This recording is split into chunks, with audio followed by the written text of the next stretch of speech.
Throughout history, humans have always loved a good game. From simple board games to complex athletic competitions, games are a fundamental part of our culture. But what happens when the stakes are raised? What happens when losing isn't just about disappointment, but about paying the ultimate price? Today we're diving into the dark side of play, exploring some of the most dangerous and deadly games ever conceived. These aren't your average sports. These were contests where losers often paid with their lives. Let's travel back to ancient Mesoamerica, home to the Maya and Aztec civilizations. Here they played a game known as ulama, or simply the Mesoamerican ball game. Picture a stone court shaped like a capital I with high sloping walls. Two teams would face off, trying to hit a solid rubber ball weighing up to 9 pounds through a small stone hoop mounted high on the wall. The catch? Players could only use their hips, thighs, and sometimes their forearms. Just getting the ball through the hoop was an incredible feat and was often an instant game winner. The game was more than just a sport. It was a deeply religious and political ritual. It reenacted cosmic battles between gods of the sun and the underworld. While it was a source of entertainment for the masses, the consequences for the players could be dire. Historical accounts and a lot of archaeological evidence, like carved stone panels, suggest that the losing team's captain, or sometimes the entire team, was sacrificed to the gods. Imagine the pressure of playing not just for victory, but for your very survival. It gives a whole new meaning to the phrase, sudden death. Now, let's journey across the Atlantic to the heart of the Roman Empire. When you think of deadly Roman games, the first thing that comes to mind is probably the gladiatorial contests. And you're not wrong. The Colosseum and other arenas across the empire were stages for brutal life-or-death spectacles.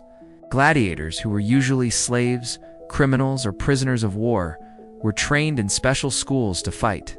They specialized in different weapons and armor, creating matchups like the Retiarius with his net and trident against the heavily armored Secutor. These weren't just chaotic brawls. They were highly organized events, complete with referees and rules. The crowd played a huge role. A gladiator who fought bravely, even in defeat, might be spared by a gesture from the emperor or the event's sponsor, often influenced by the roaring crowd. But a poor performance almost certainly meant death. Beyond one-on-one combat, the Romans staged even grander, more horrifying events. They held mock naval battles called nomachia, where entire arenas were flooded and thousands of prisoners were forced to fight to the death on ships, reenacting famous historical sea battles. The scale of the carnage was unimaginable. For the Romans, these games were a display of power, a way to desensitize the public to violence, and a method of executing criminals in the most public way possible. But deadly contests weren't just an ancient phenomenon. Let's fast forward to the Viking Age in Scandinavia. The Vikings were known for their warrior culture, and their games reflected that. One such game was Natliker, a bat-tan ball game that sounds a bit like a violent, chaotic version of lacrosse or Irish hurling. Two teams would try to drive a hard ball towards a goal, using sticks to hit the ball and each other. The game was notoriously rough, with injuries being extremely common. Broken bones and serious wounds were just part of the fun. While not designed to be explicitly lethal like gladiatorial combat, the sheer brutality of Natliker often led to deaths. Tempers flared, old feuds resurfaced on the playing field, and a game could easily escalate into a full-blown deadly brawl. The Icelandic sagas are filled with stories of players being killed during these matches. It was a game where strength, endurance, and a high tolerance for pain were essential. It was a true reflection of the Viking spirit, fierce, competitive, and unforgiving. Moving over to Asia, we find a different kind of deadly game, one that involves more than just physical prowess. In 17th century Japan, during the peaceful Edo period, a game called Hukumonogarari Kadankai, or Gathering of 100 Supernatural Tales, became popular among the samurai class. Warriors with no wars to fight, they found new ways to test their courage. Here's how it worked. A group would gather in a room at night. 100 candles would be lit inside paper lanterns.